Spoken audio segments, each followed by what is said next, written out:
What's up? Welcome to Tales Tomorrow. I am Morrow, your storyteller for today, and with me I have some more RPG horror stories. It is finally getting so freaking hot over here. It's so humid and hot, it's basically you stepping into a sauna, and while me as a tiefling, I don't mind heat since, fire resistance, the person behind Morrow is suffering. Anyway, enough of suffering, let's get some RPG horror stories for today. I guess a different version of suffering, a mental kind of suffering in some instances, I don't know. Let's get some stories. I found out that two of my team members were actually evil and plotting to potentially kill me before the end of the RP. Playing a GURPS game with some people I've known for a while, RP got changed because GURPS was becoming too much to handle on the GM side, which is honestly understandable on their end. On to the actual story. I was playing an older detective that did their damn best to help save the city from the cultist threat that were a major part of the storyline. Turns out one of my teammates was the leader of the cult we were investigating, and if I didn't join them, was planning to kill me. Or I'd just run away and remake my character anyways. So I spent a good 2-3 months working on a character that would not really advance much at all. She was just a story fodder, I guess. I always heard that there would be people who would do stuff like this, but damn, I did not expect it to happen to me. I spent so much time on this character's backstory and issues to work through to develop her, but it wouldn't have mattered anyways because she'd just be shot in the skull. It's clear that nobody really thought about this happening. What the hell would I even do if I made a new character? How would I work it out with the same DM that allowed this? It looks like you made two characters, one that's trying to investigate the cult and the other that's part of the leader of a cult. And the player that's playing the leader of a cult basically has a big power grab and big, weight to throw around. Basically say, if you didn't join us, we're gonna kill your character, just straight up. I feel like the DM should have stepped in and mediated a better solution where people don't have to be straight up threatened. Like, it sucks if you make a character in a specific way and you're suddenly supposed to just basically force them to change course of direction and completely against their character because the other player character can just straight up kill your player character. I don't think that's fair. There should be some sort of a baseline where basically you can't kill each other, but you can still work against each other kind of thing. I mean, at the end of the day, it still would be technically PvP. Yeah, I feel like the DM should have stepped in and found a better solution that basically would allow both of your characters to coexist. Not that I want to blame the DM, but I feel like any sort of conflicts that happen with this, DM is the main arbiter and the judge for how things play out and what things should happen. And I feel like in this situation, DM is sort of giving you a bit of a letdown in this situation.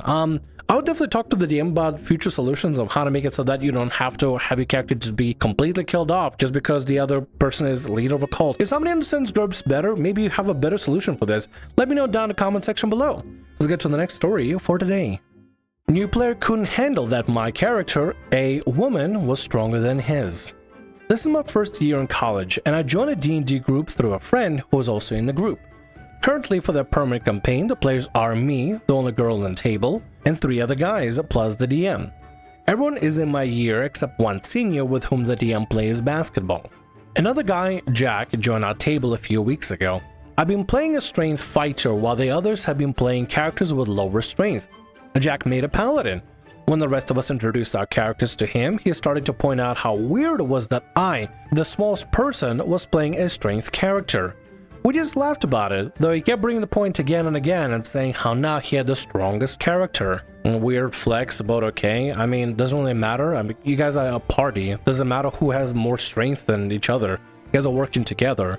Unless Jack is the kind of guy that's like into competitive and PvP and stuff, then that's really stupid. I guess you can compare character sheets together to see who has more strength and stuff, but I don't, why does that really matter? If you're playing a strength character, you're playing a strength character. Cool, now there's a fighter and a paladin. 2 frontliners, fantastic, awesome, good to know. Also, it doesn't matter if you're a small IRL but you want to play a strength character. It's a character. It doesn't matter how you look, it matters how your character is. It's called escapism. Just because you are tiny IRL doesn't mean that you can't play a strong character or a big character or whatever. It's all fantasy make-believe. Like, what does it matter? I get if somebody wants to play like a more small, slender, or petite characters and stuff, but like if you want to play a big buff like fighter and stuff, you could totally play a big buff fighter.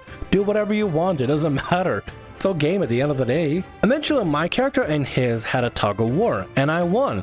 He got really sore about it and started saying how D&D was not a skill-based game and that it didn't make sense why the others were letting me play a fighter. Yeah, D&D is not a skill-based game, it's a luck-based game. You roll a d20, see what you get, higher number beats lower numbers usually. I mean, if it's like a competition, I'm assuming they did like an athletics check to see like who would get higher roll, who would get lower roll.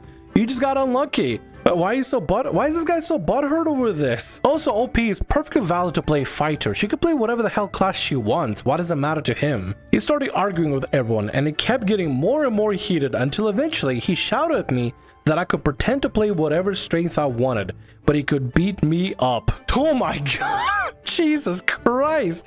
Jack, first of all, pump your fucking brakes, buddy. It doesn't make you look good or makes the argument even sound valid or anything, even coherent in the slightest, because you're saying, well, your character is all strong and stuff, but I could beat you up. Yeah, Jack, that's gonna make you look really good saying you can beat up a girl. It just makes you look like a jackass that wants to beat up a girl.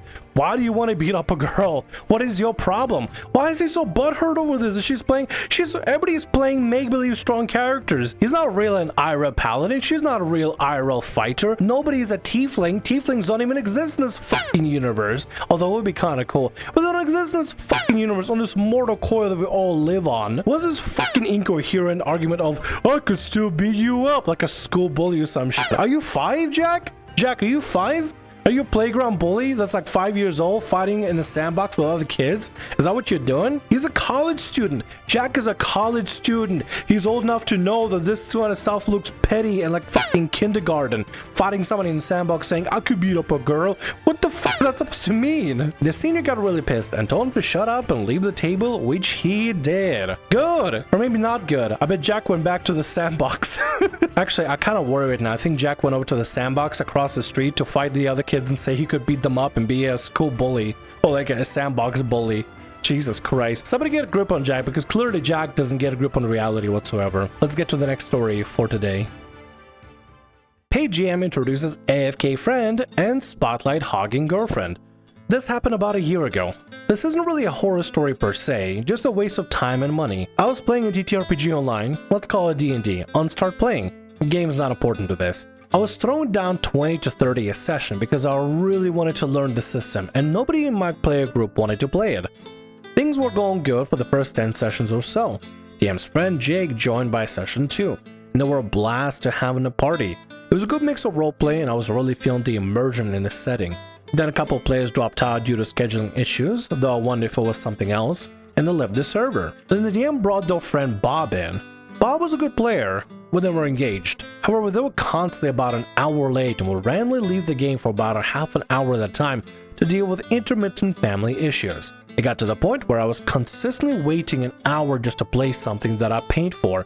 To make things work, so when Bob would leave, usually during the height of the session, and the GM would have us all wait till he returned. Sounds like Bob has a timing and consistency problem, which can definitely be a problem. If that's going on and there's a player there that's like wants to participate, they clearly want to play, but every single time they go AFK and they have to step away from anything important, I genuinely feel like it would just hinder the rest of the party. I feel like somebody should have spoke up to the DM and asked them to talk to Bob to figure out if they could make themselves more readily available, or if there's a different day that could work best for them, or if it just doesn't work out, it doesn't work out, just, you know, part ways. Because at the end of the day, like, it's gonna hurt all of y'all's experience if everybody has to wait for Bob to come back every single time. Not to say anything bad about Bob. Bob probably sounds like a great guy, just has a very hectic, chaotic schedule and timing for everything, you know? Then I had to go on a break and I couldn't play for a few weeks. When I got back, DM had invited their girlfriend, Sam. Sam was your typical murder hobo attention seeker who didn't work with the party, would constantly talk out of character about things unrelated to the game during the middle of the session. Sam would choose our options for us and rush ahead with the group without discussion. Sam would constantly interrupt other people's turns and comment with, I got a plan. Wait, no, don't do that. She was extremely disrespectful. It was like playing with a 12-year-old. She was mid-30s. Absolute spotlight hog. My enjoyment and willingness to talk in character and do voices was completely gone after she joined. And I noticed Jake had basically stopped any role-playing interactions as well, only participating in combat. DM, Jake, Bob, and GF were all friends. By this time, I was the only person who didn't know the DM IRL. We had started the campaign with 4 strangers, but they had left. Game's sense of progression was completely destroyed too. Why? Well, because all of a sudden we were leveling faster than ever before and getting crap ton of loot.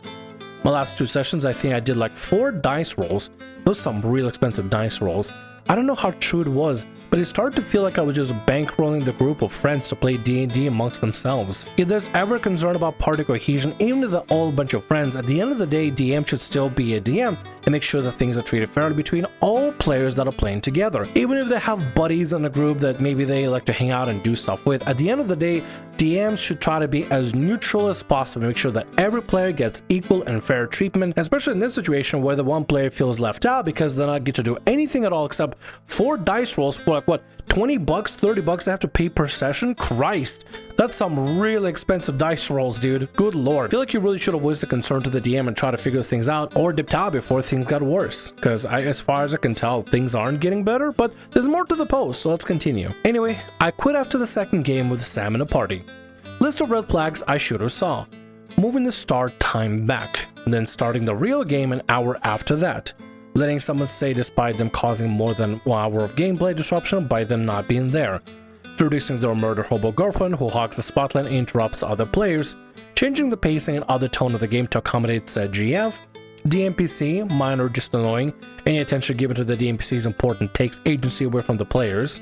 I was the only one in the game that didn't know the GM IRL.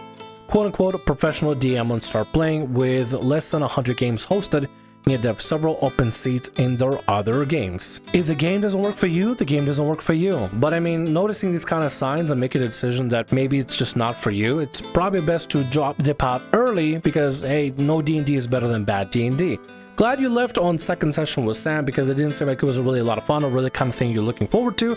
But hey, I guess they could just play together and that's fine. And you can look for other games out there. But I do want to talk about the preferential treatment some DMs do end up giving their like significant others or friends or buddies and stuff compared to everybody. I feel like as a DM, even if you have buddies playing within the game, you should still focus on making sure that everybody at the table feel like they matter and feel like they have agency, player agency, as well as player character agency, and there's a purpose for them to be at the game table and actually participate with everybody, that everybody gets to interact in some way, some meaningful way with the plot in the game, and their time is spent wisely. I've been on the flip end of this, where in the other server that I keep talking about that like was just sucky, the DM for like the last game specifically was basically they had the kind of attitude that everybody at the table, except maybe like a few people, were just an inconvenience for them. And it just felt really bad because the way we got treated was that we were an inconvenience, that our presence there didn't really matter, our player characters there didn't really matter. We couldn't do anything meaningful. The only people that could do anything meaningful was a few players, and mainly the NPCs. And it just doesn't feel good at all, dude. It doesn't feel good.